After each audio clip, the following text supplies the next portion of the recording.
ओम शांति। ऊंचते ऊंच बाप हमें ऊंच से ऊंच देवता बनाने के लिए ऊंच से ऊंच पढ़ाई संगम युग पर आकर पढ़ाते हैं, जिसके लिए बाबा हमें याद पर अटेंशन देने पर ज़ोर दे रहे हैं।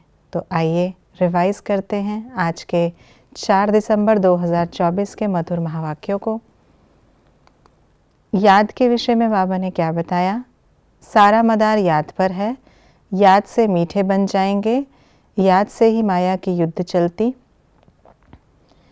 याद के विषय में बाबा ने क्या बताया? सारा मदार याद पर है, याद से मीठे बन जाएंगे, याद में ही माया की युद्ध चलती।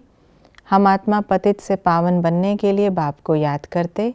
स्वीट बाप को याद कर देह अभिमान के कांटे को जला देना।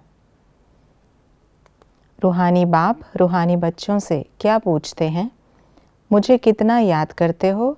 भविष्य का पुरुषोत्तम मुख और चोला याद रहता है? हम किस बात को फील करते हैं? हम फिर नई दुनिया सतयुग में लक्ष्मी नारायण की वंशावली में जाएंगे, जिसको सुखधाम कहा जाता है। नंबर 1 तूफान किसका है? देह अभिमान का। विकर्म विनाश न होने का क्या परिणाम होता? सजाएं खाते, पद नहीं मिलता। हमें किस बात का नशा है? हम सृष्टि के मालिक बनते हैं। बाबा ने आत्मा के विषय में क्या बताया? पढ़ती, अविनाशी, शांत स्वरूप, छोटा सितारा, बिंदी मिसल, मोस्ट वैल्यूएबल, शांति धाम में रहती, सीखती सिखलाती, कोई धर्म नहीं होता, सत चित आनंद स्वरूप, 84 जन्मों की नॉलेज लेती, पाठ बचाने के लिए ढेर ऑर्गन्स मिलते। शिव बाबा संगम युग में आकर क्या करते हैं? कशिश करते, नई सृष्टि रचते, देवी देवता बनाते, विचित्र नॉलेज देते, खुशबूदार फूल बनाते, पतित से पावन बनाते, बुद्धि का ताला खोलते, अबलाओं को बल देते, फूलों का बगीचा लगाते, हथेली पर बहिष्ट दिखलाते। किसको क्या कहा जाता है? ब्रह्मा को दादा, बच्चे को महात्मा, सतयुग को सुखधाम, निराकार को विचित्र, फूलों के बगीचे को सुखधाम, कांटों के जंगल को दुखधाम, 5 विकारों के वशीभूत होने वाले को कांटा, पुराना शरीर बदल नया लेने को रेजुविनेट होना। कुछ बातों के लिए बाबा ने बताया ऐसा क्यों है। छोटे बच्चे को महात्मा कहा जाता क्योंकि पवित्र है।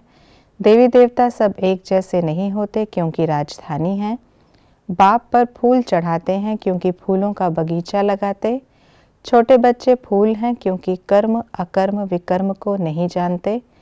नई दुनिया को सुखधाम कहा जाता क्योंकि वहाँ कांटे नहीं होते। इस दुनिया को दुखधाम कहा जाता क्योंकि किस्म किस्म के कांटे हैं। रावण को कांटों की झाड़ियों से जलाते हैं क्योंकि कांटों का जंगल लगाता। इस दुनिया में हम ब्राह्मणों जैसा खुशनसीब कोई नहीं क्योंकि इस जीवन में ही हमें बाप दादा का दिल तख्त मिलता। संगम युग में क्या होता है?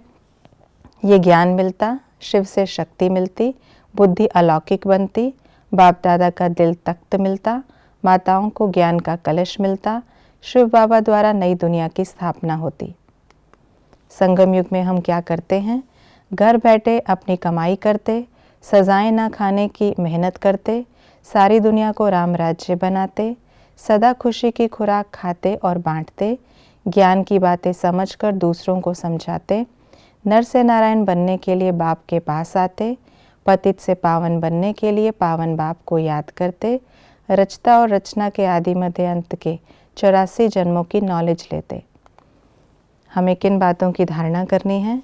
सदा उमंग में रहना, एक के संग में रहना, खुशबूदार फूल बनना, बाप की कशिश में रहना, स्वीट बाप को याद करना, अविनाशी कमाई जमा करना, एक बाप से सच्चा प्यार करना, माया के युद्ध में खबरदार रहना, देह अभिमान के कांटे को जलाना, इस हीरे तुल्य जीवन को नहीं गंवाना। ये थी आज की मुरली की विशेष बातें। संगम पर हमें सच्ची कमाई करनी है, जिसके लिए बाबा हमें अविनाशी ज्ञान रत्नों का दान दे रहे हैं। हमें बाबा के साथ सच्चा रहना है और सदा सच्चाई से बाबा के ही संग में रहना है। ओम शांति।